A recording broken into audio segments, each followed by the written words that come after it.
First story is titled, Am I the a-hole for not paying for my neighbor's dog's child support?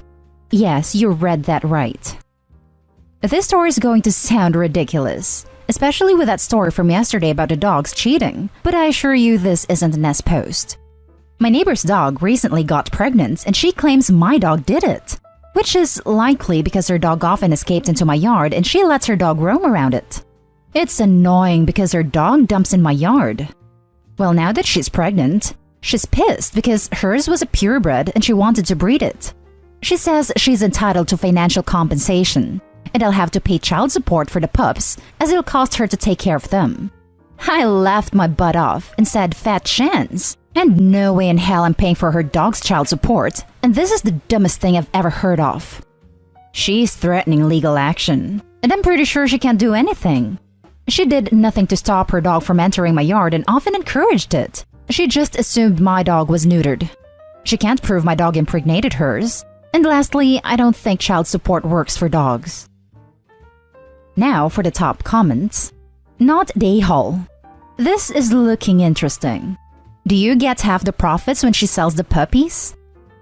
Exactly the deal. Opie should get it in writing. Curious if the neighbor will bring it up again. Not the a-hole. If she wanted her dog to breed with specific dogs, she should not have let it roam free.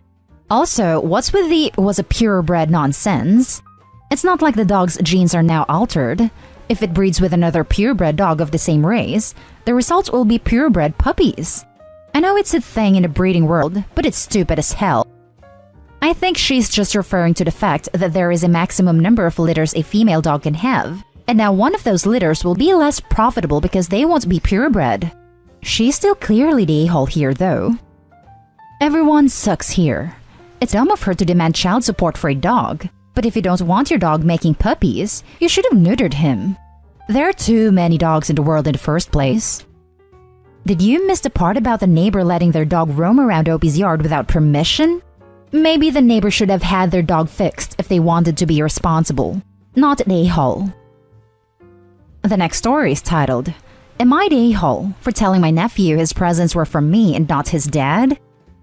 So, I bought Christmas presents for my nephews, 8 plus 14, and gave them to my brother since I won't be seeing them for Christmas this year.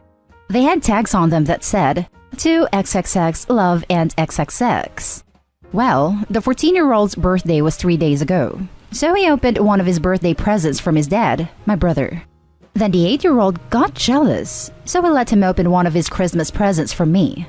Then I guess he just let them both open everything. On his birthday, I asked my nephew what he got. He proceeded to tell me he got an RC helicopter, a card game, and a game for his Xbox, 2 of which were what I gave him. So I was confused and asked if he opened a Christmas-wrapped gift. He said yeah, he and his brother just opened them on his birthday.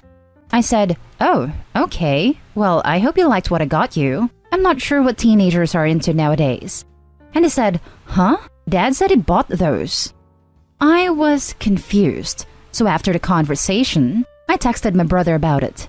He was upset I ended up telling my nephew and said, money's tight this year. I wanted them to think I was able to give them a good Christmas, and you ruined it. Thanks. And hung up. I'm so mad and confused. Logically, I know the point is that they got presents, but like, damn, I'm still mad because now they think I didn't give them anything for Christmas either. Am I the a-hole? Should I have talked to my brother first before telling my nephew they were from me? Now for the top comments. Not the a-hole. Your brother should have talked to you before giving his children the present you gave them. I understand your brother being tight on money, but they could have given their children cheaper presents instead of lying to them. To be honest, this is why I always wrap the cards into presents so people can't claim the gift without asking. Not the a-hole. Your brother is the a-hole for real.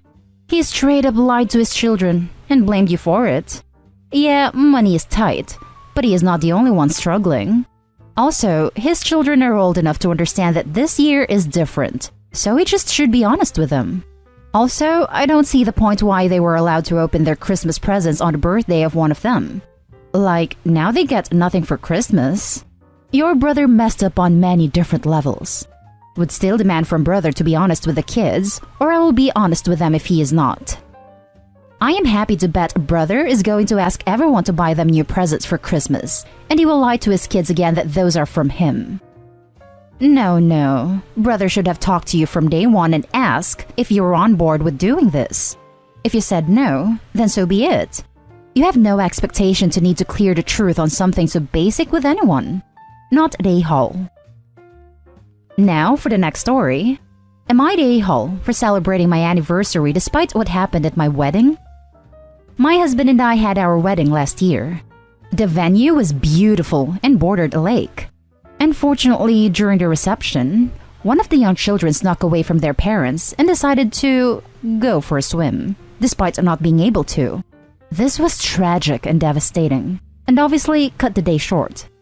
We haven't really spoken to the parents since then, as we weren't close to them aside from seeing them on holidays, which haven't happened this year. We're still Facebook friends though. When our first anniversary came, I made a post celebrating our anniversary with a few wedding photos. I didn't think anything of it until the comments came flooding in. I woke up to 30 comments and 15 missed calls. The top comment was from the mother of the child, who was outraged about it. She wrote a very long comment about how my post was disrespectful of the tragedy that had happened that day, and how dare I post that and not mention her child, and of course talking to her first. 30 comments later, and it was clear that the entire family had clearly started to take sides in a battle I didn't realize I created. As of today, we're at 150 comments. My friends and my parents are involved too. Half of his family is screaming for me to take it down, apologize to the parents, and show more respect, possibly by even celebrating our anniversary on a different day. Some of the family think that we should still be able to celebrate our anniversary in the actual day, but just keep it offline to keep the peace. I don't think I did anything wrong with my post, and I feel like we should be allowed to celebrate our anniversary just like anyone else. I'm not celebrating the tragedy, I'm celebrating my wedding. Am I the a-hole? Now for the top comments. Everyone sucks here, but for crying out loud, take the post down. On one hand is a family with a dead child facing the 1-year anniversary of their loss. Unimaginable pain. On the other hand is your need to have people comment on how pretty your wedding was and tell you happy anniversary. Their pain far outweighs your needs for likes. Why you didn't block the family of the dead child from your post is beyond my ability to comprehend. As soon as you saw it was causing pain, you delete the post. Of course, you can celebrate your anniversary all you want, just not visible to these people who have a dead child. Show compassion. I have to agree here. We weren't that close isn't exactly a great excuse for ignoring that someone who will see this post lost their child during this event. You're the a-hole. Something awful happened at your wedding. It wasn't your fault, but it's something that you have to deal with.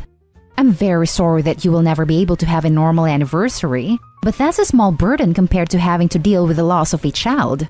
Those that say you should just celebrate privately are absolutely correct. Do not put anything celebratory where the grieving parents can see it. People have been celebrating anniversaries for centuries before Facebook existed. You'll survive without making public announcements of your love for friends to see. I can't believe it took this long of scrolling to find a you're the a-hole. I think your last sentence hits the nail on the head. You became the a-hole the moment all hell broke loose on your post, and you didn't have the decency to delete it completely. The fact that OP cannot actually say the words, "A child died at my wedding," means that they know how upsetting this is, yet chose to put this into the face of the grieving parents. You're the a-hole to the max. Edit. I have changed the post to only be visible to me and deleted all comments to try to stop the arguing. But from the email we just received, those comments were just a symptom of a larger problem. My mother-in-law sent us an email with, from what I can tell, roughly 3/4 of my husband's family carbon copied on it. His parents, grandparents, and the parents of the child are not only in the different day camp, but they are also demanding a second wedding.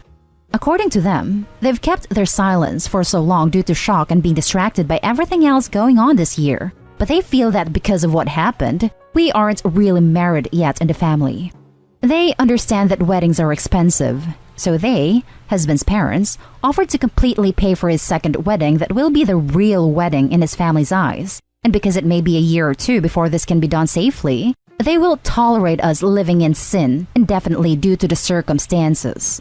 My husband hates arguing with his family, and I'm not sure how I would even approach this with my family without being laughed out of the room. So now we need to talk about what to do with this.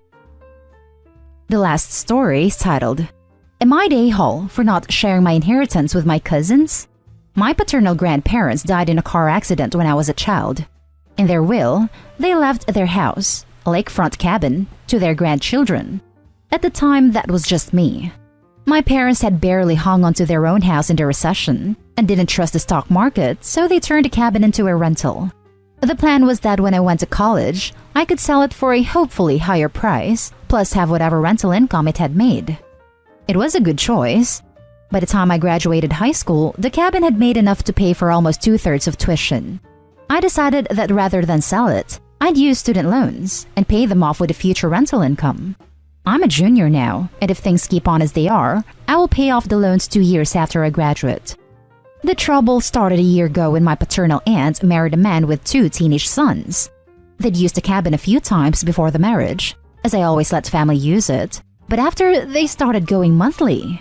I tried to be patient because I knew COVID was making us all steer crazy, but their visits made it difficult for me to sanitize the cabin. We started having quibbles over when they could go. Then I went up to prep for a new client and I found a mess, one made after I cleaned up for my last guest. The keypad logs show my aunt's code. She had not told me her family would be there. I called her to ask why she hadn't asked to use the cabin or cleaned up, and she said we should talk in person. My parents and I go to her backyard, social distancing and all, and she first made my cousins apologize for leaving the cabin a mess.